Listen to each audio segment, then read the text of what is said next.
नमस्कार दोस्तों। हर हर महादेव। आज मैं आपको बृहस्पतिवार के व्रत की कथा सुनाती हूँ। भारतवर्ष में एक प्रतापी और दानी राजा राज्य करता था। वह नित्य गरीबों और ब्राह्मणों की सहायता करता था। यह बात उसकी रानी को अच्छी नहीं लगती थी। वह न ही गरीबों को दान देती थी, न ही भगवान का पूजन करती थी और राजा को भी दान देने से मना किया करती थी।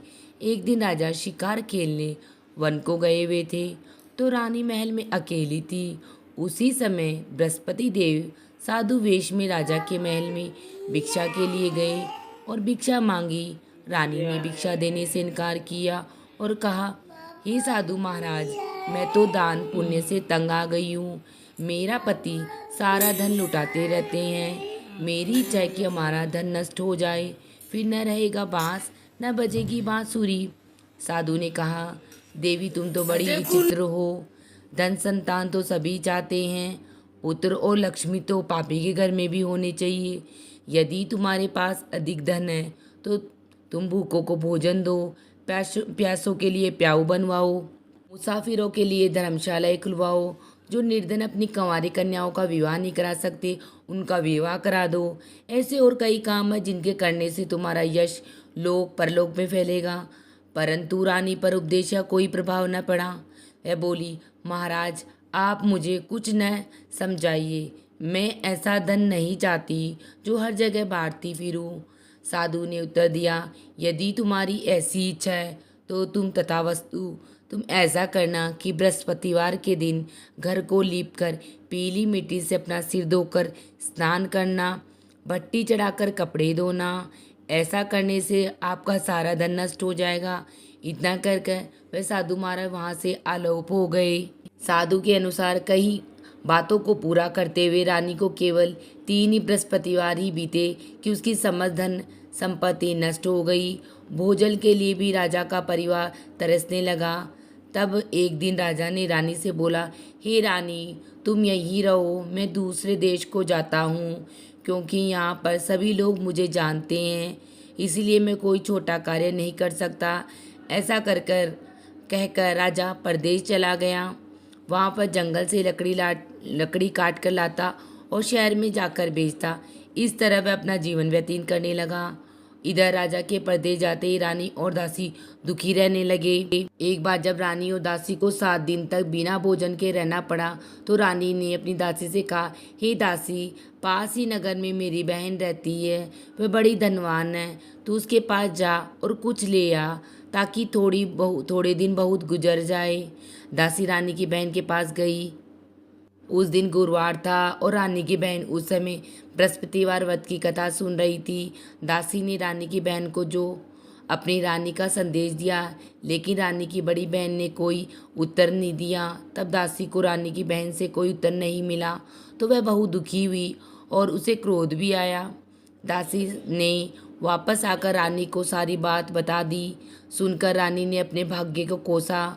उधर रानी की बहन ने सोचा कि मेरी बहन की दासी आई थी, परंतु मैं उससे नहीं बोली, इससे वह बहुत दुखी हुई होगी।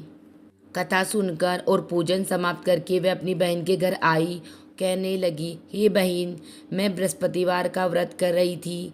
तुम्हारी दासी मेरे घर में आई थी, परंतु जब तक कथा होती तब तक न तो वह उठ सकती थी, न वह बोल सकती, इसीलिए मैं नहीं बोली।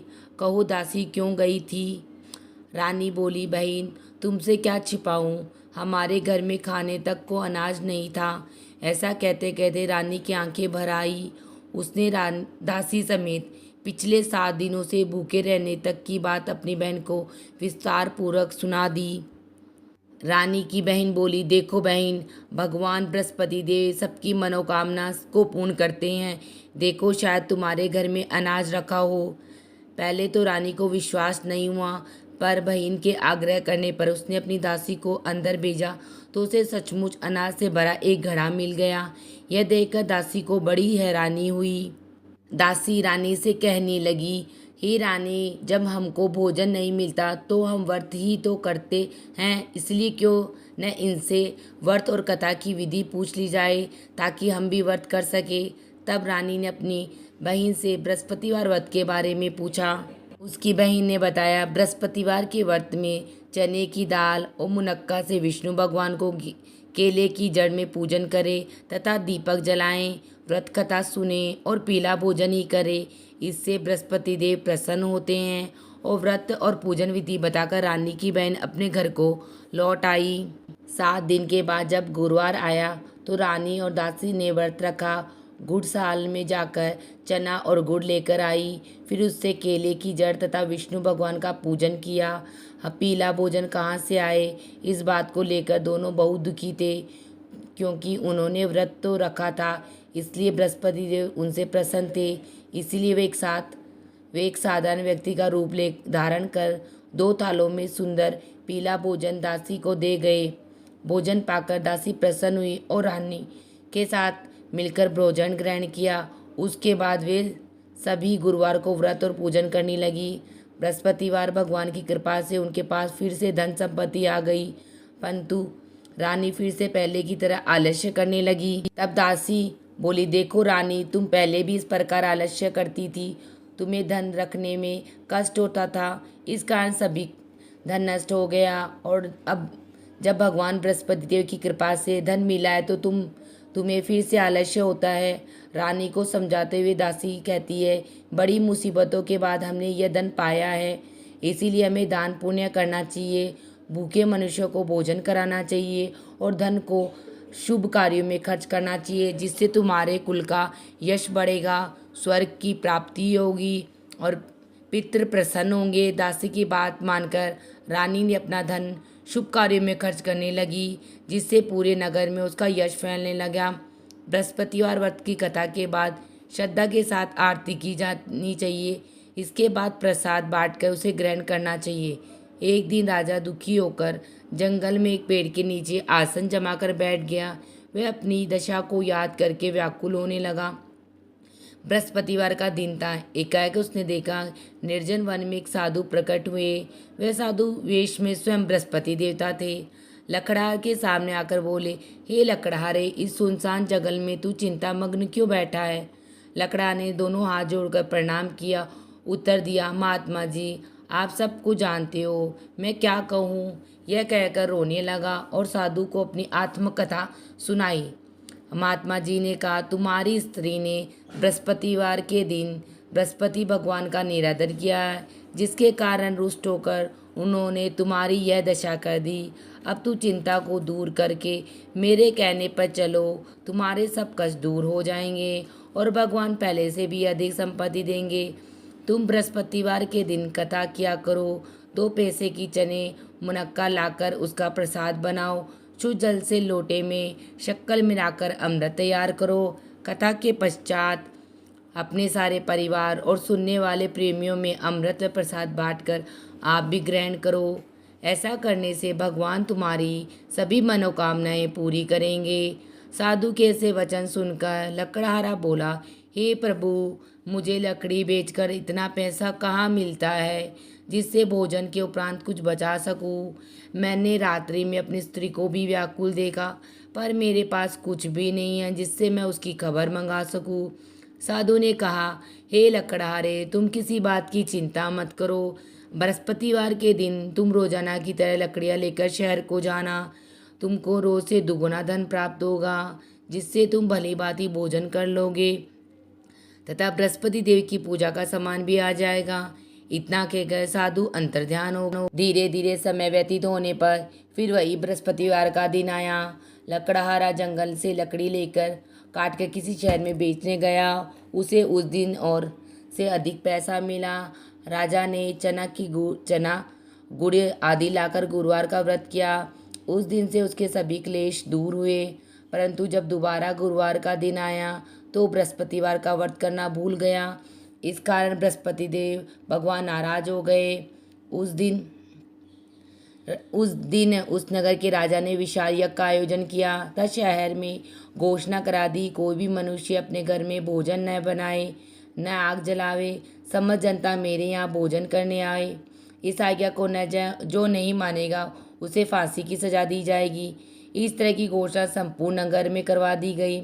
राजा की आज्ञा अनुसार शहर के सभी लोग भोजन करने, लेकिन लकड़हारा कुछ देर से पहुंचा, इसलिए राजा उसको अपने साथ घर लिवा ले गए और ले जाकर भोजन करा रहे थे तो रानी की दृष्टि उस खूंटी पर पड़ी जिस पर उसका हार लटका हुआ था।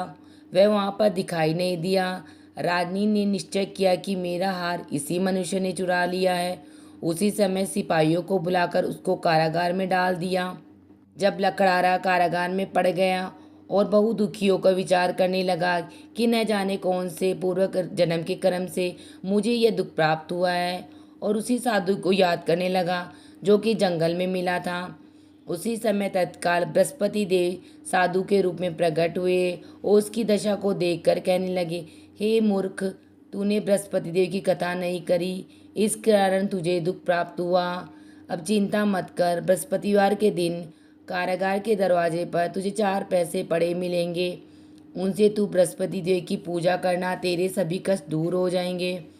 बृहस्पति देव के दिन उसे 4 पैसे मिले। लकड़ा ने कथा कही। उसी रात्रि को बृहस्पति देव ने उस नगर के राजा को स्वप्न में कहा, हे राजा, तुमने जिस आदमी को कारागार में बंद कर रखा कर दिया वह निर्दोष है, वह राजा उसे छोड़ देना। रानी का हार उसी कुट्टी पर लटका है।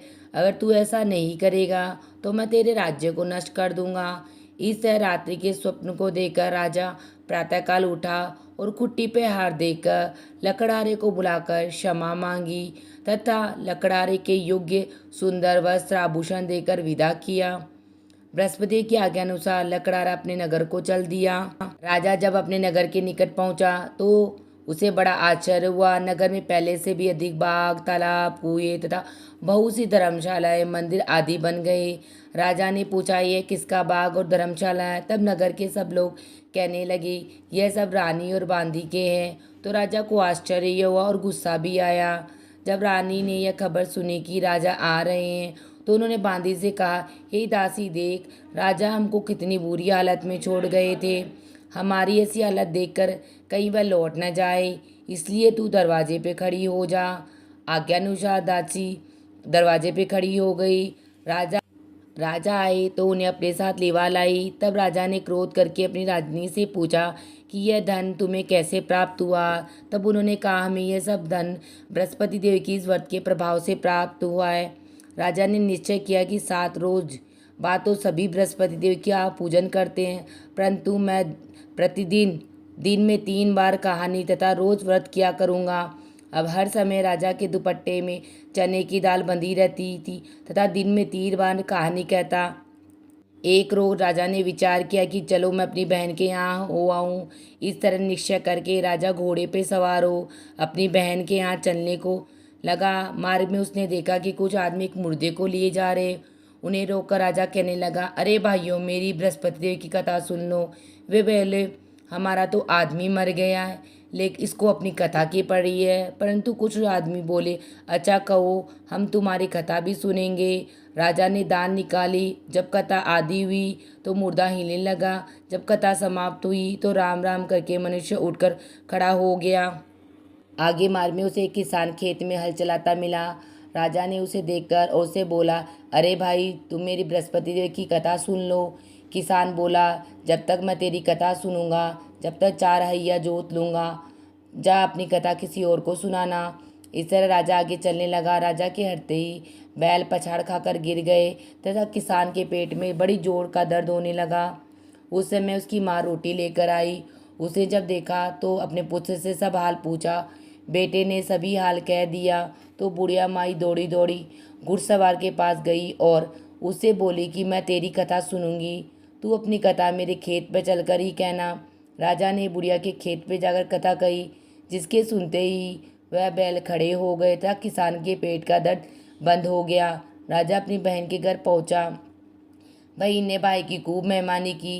दूसरे रोज राजा प्रातःकाल राजा जगा तो वह देखने लगा कि सब लोग भोजन कर रहे हैं। राजा ने अपनी बहन से कहा, ऐसा कोई मनुष्य है जिसने भोजन नहीं किया, मेरी बृहस्पतिवार की कथा सुन ले।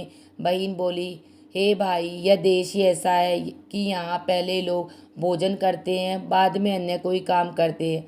अगर कोई पड़ोस में हो तो मैं देखा हूँ, यह कहकर देखने चली गई, परंतु उसे कोई ऐसा व्यक्ति नहीं मिला जिसने भोजन न किया हो। तथा वे एक कुम्हार के घर गई जिसका लड़का बीमार था।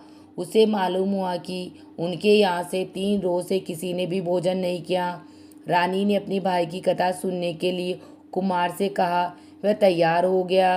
राजा ने जाकर बृहस्पतिवार की कथा कही, जिसको सुनकर उसका लड़का ठीक हो गया। अब तो राजा की प्रशंसा होने लगी। एक रोज राजा ने अपनी बहन से कहा, हे बहन, अब अपने घर को जाऊंगा, तुम भी तैयार हो जाओ। राजा की बहन ने अपनी सास से कहा। सास ने कहा, हाँ चली जा, परंतु अपने लड़कों को मत ले जाना, क्योंकि तेरे भाई के कोई औलाद नहीं है। बहन ने अपने भाई से कहा, हे भैया, मैं तो चलूंगी, लेकिन कोई बालक नहीं जाएगा। राजा बोला, जब कोई बालक ही नहीं जाएगा तो तुम क्या करोगी। बड़े दुखी मन से राजा अपने नगर को लौट आया।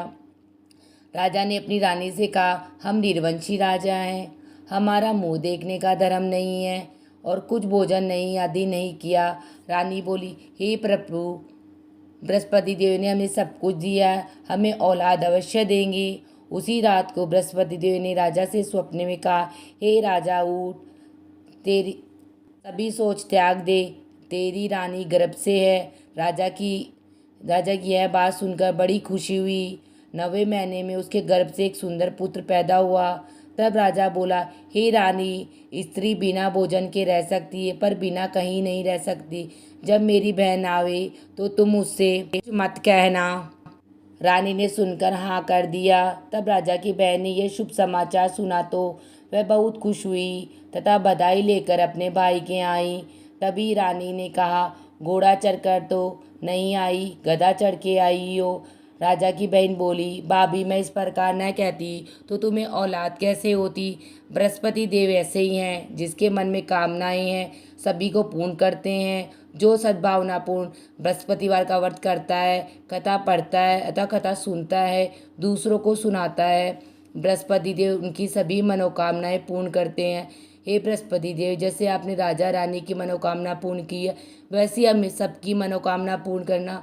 कहता सुनता उकारा भरता अपने परिवार की करना।